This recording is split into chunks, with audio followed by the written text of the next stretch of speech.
gaurkoan hemen Ablitasen bildu gara, auzolanean milaka kutxa egiteko, ez?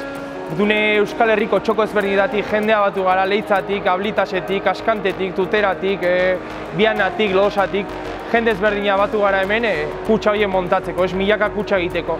Eta milaka kutxa horien nolabait ere auspoa emango diote euskalgintzari, ez? Azkeneko 5 urte hauetan 800.000 euro banatu dira euskalgintzako eragilentzako, Nafar hegoaldean inbertitzeko, Nafar hegoaldean belarri prestak eta hobiziak sortzeko ahaleginetan gaude, eta horretan jarraitu nahi dugu, ez? Baina milaka kutxa horiei jabea topatu behar diegu.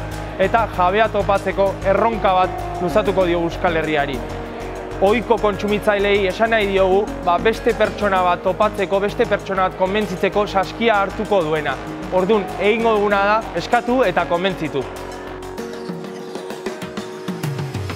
Nik lankideak konbentzituko ditut, haiek ere auzolana maite dutelako. Nik familia konbentzituko dut, produktuak oso onak direlako. Nik laguna konbentzituko ditut, euskaraz bizi nahi dugulako.